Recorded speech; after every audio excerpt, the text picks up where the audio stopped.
Today I want to talk about Chris Steele, I want to talk about Lincoln Riley, I want to talk about OSU and Tulsa, and all that's coming up after the bumper. What do you mean you don't subscribe to my son's YouTube channel? Mama, no! Just snap the damn ball, RJ. What's up, kidfolk? It's RJ Young. I am not on a step mill. Consider hitting the like and subscribe button because I upload a video every single day. It's always OU related, college football related, sports related. We have a good time, and there's a number of things that I want to discuss on this here Friday upload. I think this is one of two. We'll just have to wait and see how all of this shakes out. You know what? There's over 900 plus videos on this channel. When you watch them is when you watch them. And that's kind of how I feel about what we're talking about when we talk about Lincoln Riley and how this guy has built his legacy such as it is. Now, we're in what Steve Spurrier has called talking season, which is the part of the year where there literally is no college football left until there is college football. Like we go straight from spring ball into like 2 weeks of post-spring ball and right into preseason because we all can't wait for it to get here. And in the interim, we do what I call list season. Hey, who are the top 100 coaches in college football? Never, forgetting that there are like 129 college football coaches, so you're leaving somebody off the list, but you're going to rank them. You're going to rank them based on what? You're going to rank them based on wins, losses. You're going to rank them based on national championships. You're going to rank them on who gets players into the league, recruiting classes. We already do that stuff during the season. And I'm kind of getting to the point where I'm going, what does the person do well? What is it that they're absolutely the best at? What is it in college football that Nick Saban does better than anybody else? That Dabo Swinney does better than anybody else? That Lincoln Riley does better than anybody else? And I found this clip, like some of you might have found this clip, where Lincoln Riley has said, I want to be the best at what I'm doing. And I'm getting into that, and I want you to listen to the clip first. Here we go. I'm a big believer that, as you go back and look at your game plans, because I'm really big on, all right, we create our game plan, we like it, we narrow down our plays, how many plays you got, this or that. One thing I normally do about mid-week is I look back and say, all right, how many calls we got on this thing where we got to call the right thing at the right time?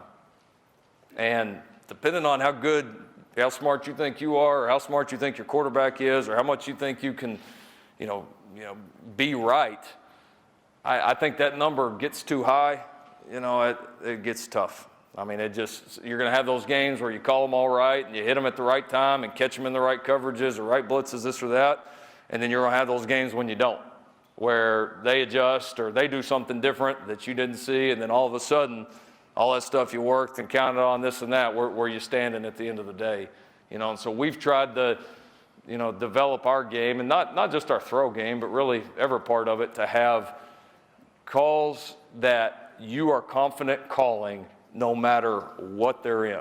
And for me as a play caller, and I know everybody as play callers, everybody sees it differently, everybody does it differently.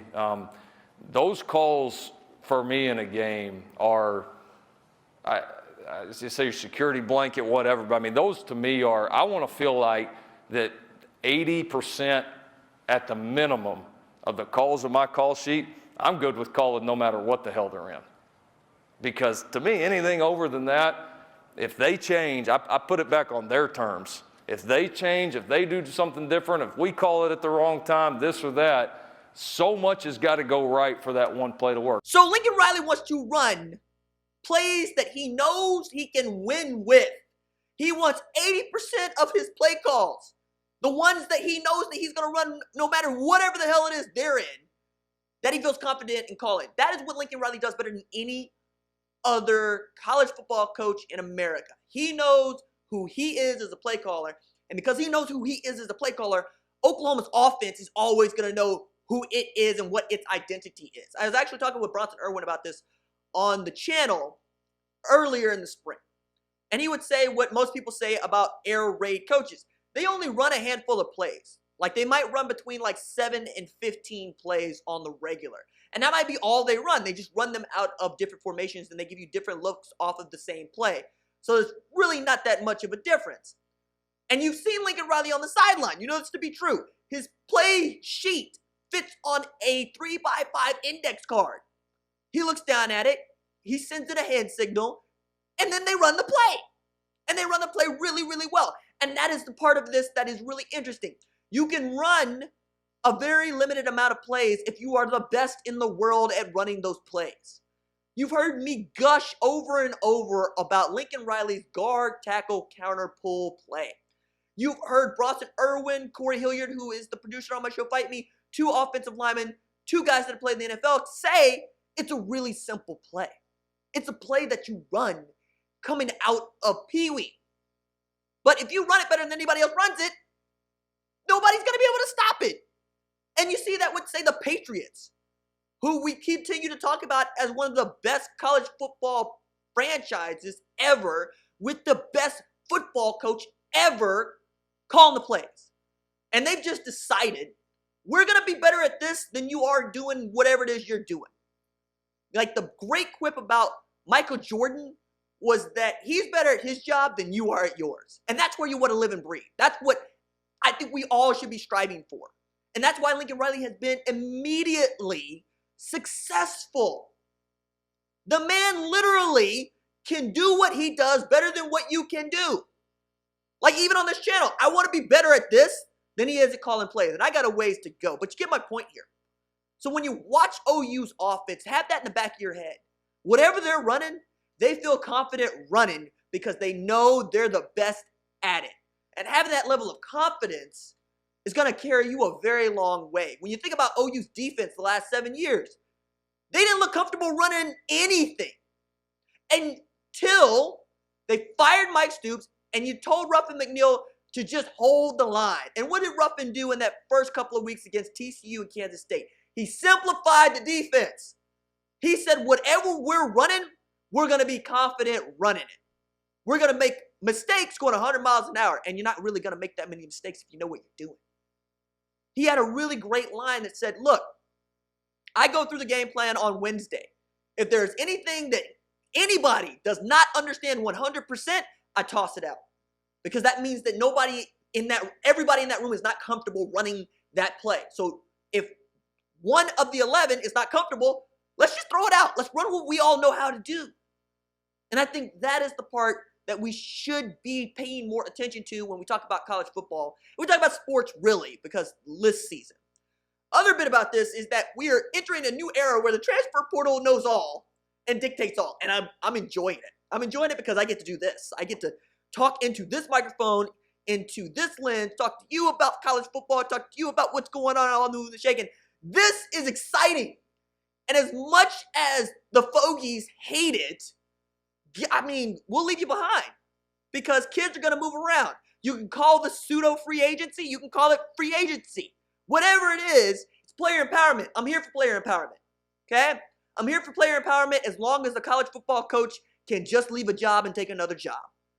When we institute some program, some parallel, some penalty for college football coaches not being able to take another job until they finish their contract, then you can talk to me about limiting player movement. Because I've always thought that making a kid sit out a year because he wants to go to a different situation is hypocrisy. And I hate hypocrisy. I absolutely abhor it. I can't stand a hypocrite. If you change your mind, change your mind. But don't say, do as I say, not as I do. Don't do that. You're going to lose me on that. Always going to lose me on that. And the reason I'm bringing that up is because you heard me talk about Chris Steele yesterday. Okay? Chris Steele's dad came out in defense of Chris Steele. Okay? As parents are wont to do. He had some elegant things to say on Twitter, and the internet is horrible. Never read the comments, never read the replies, unless you're me. Apparently, you read them all. But he went to bat for his kid, who wanted out of what his kid thought was a bad situation. It really was, because the guy he was rooming with was quarterback Jalen Jones. Jalen Jones got caught up with alleged sexual misconduct. Jalen Jones entered the transfer portal, but before all that happened, Chris Steele had said, look, get me out of this dorm room.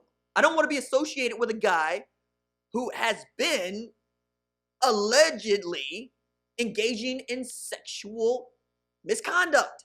Get me out of here. And Dan Mullins, his head coach, said, we'll take care of it in the summer. And I don't blame Chris for saying, you know what? No, just put me in the portal, because apparently me telling you that I need this to happen right now is not good enough. And you'll say, this kid is a true freshman and he's a flake and you never know where this kid's going to go. This kid knows he's good.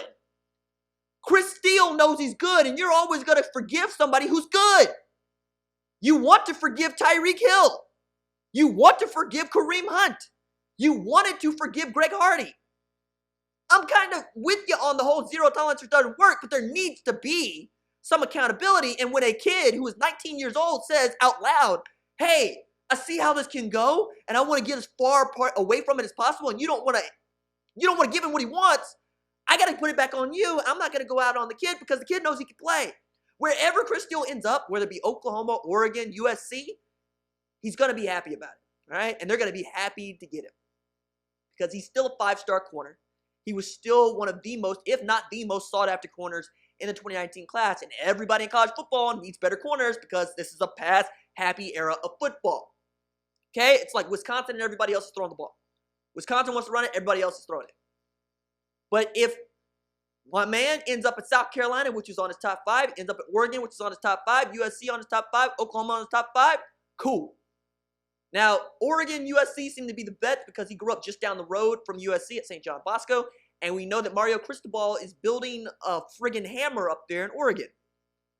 But be that as it may, wherever he decides to go, root for the kid and root for Chris Steele wanting to get himself out of a bad situation.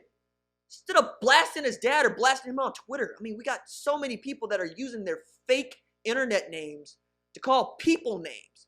I put my name on everything. The channel name here is mine. My Twitter name is mine. I stand by the things that I say. So many people are just out here throwing lines because what? Because you're unhappy about what a child decided to do with his decision? Grow up.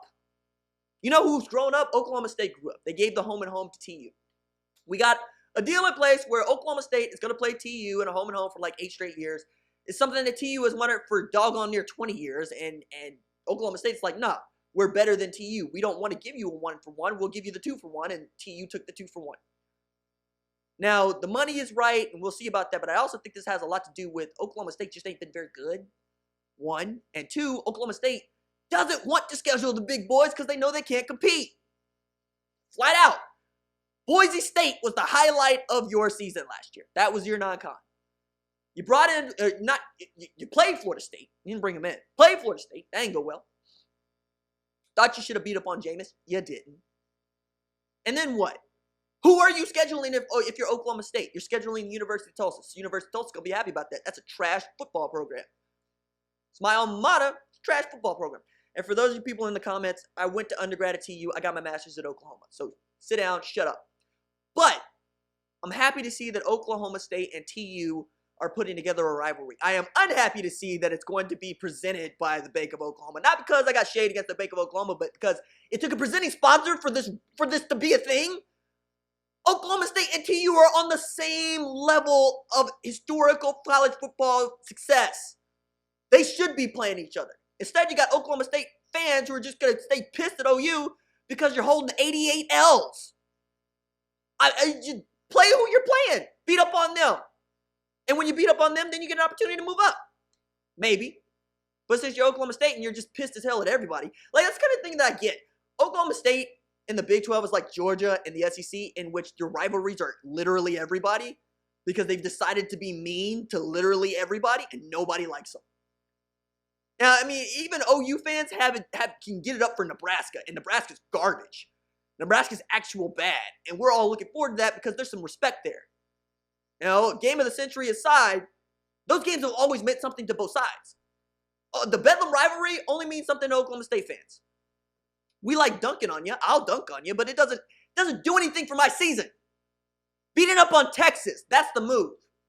OU has to beat Texas. Texas has to beat OU.